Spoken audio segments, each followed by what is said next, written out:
Oh, yeah.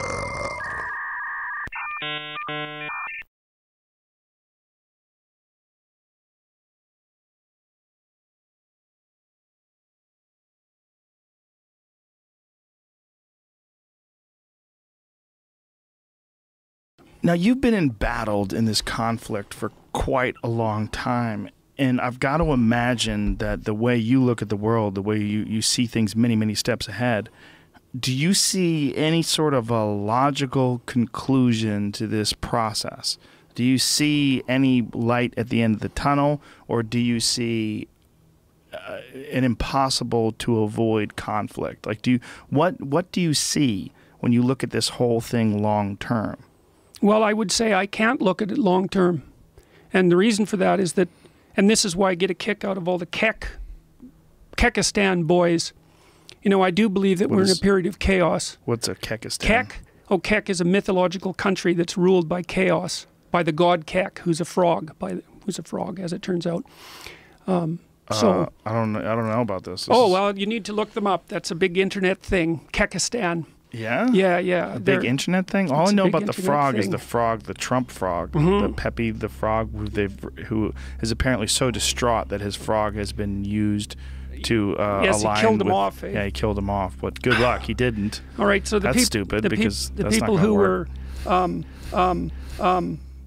were using Pepe, I haven't got the story quite right, but I'll get it mostly right. The people who were using Pepe as a meme. Here it is.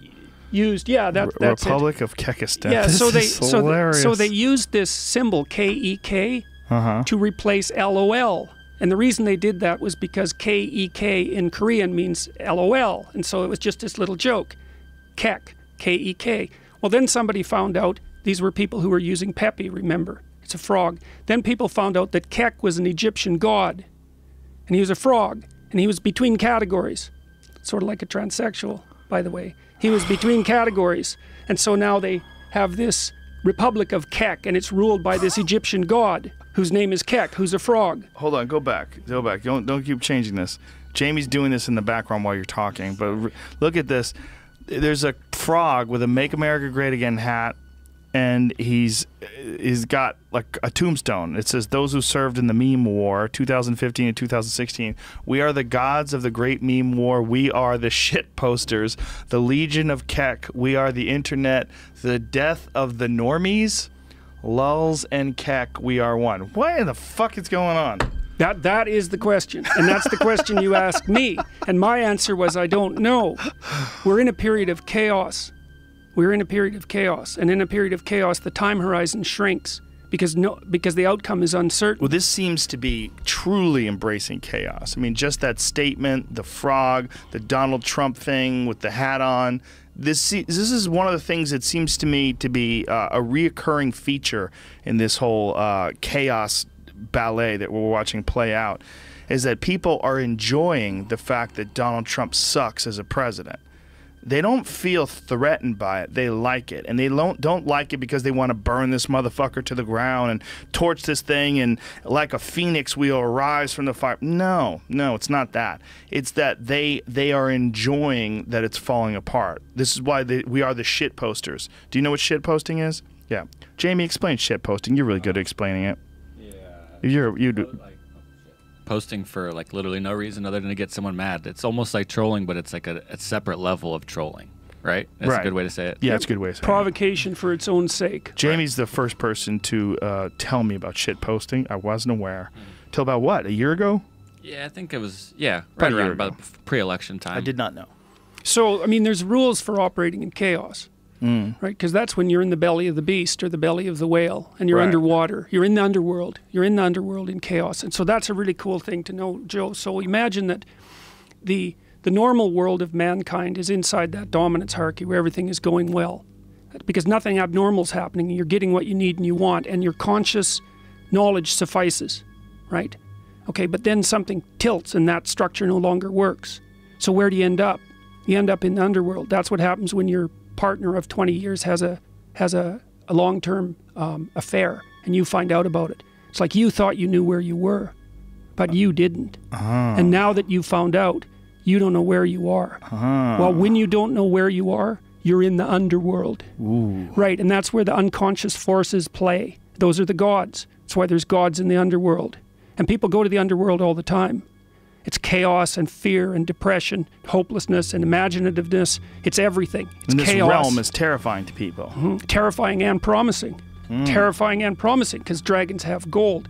Because it's always, the unknown has two things.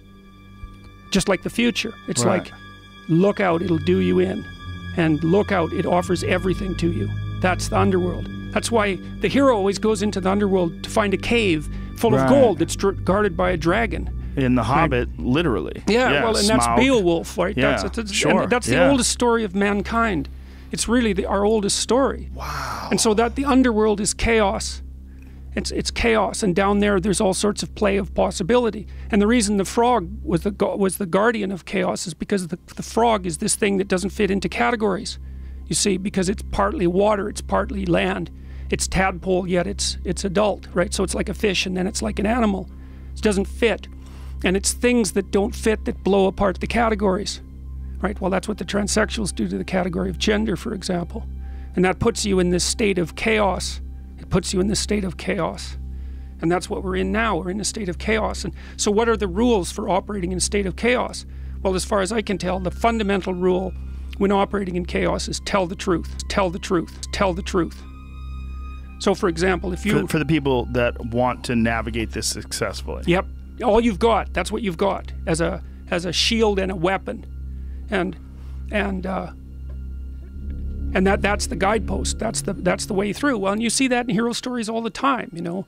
So it's allegiance to the truth, but the truth is a strange thing. It's a very strange thing. Often the hero in a story has to assimilate their dark side before they're capable of telling the truth.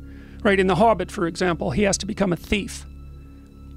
Right? Because he has to get tough. That's the thing. That's the thing. Also, the thing about telling the truth is that it's not for the naive. Not at all. And partly it's because it burns off dead wood. It's partly because it hurts people's feelings. It's a sword.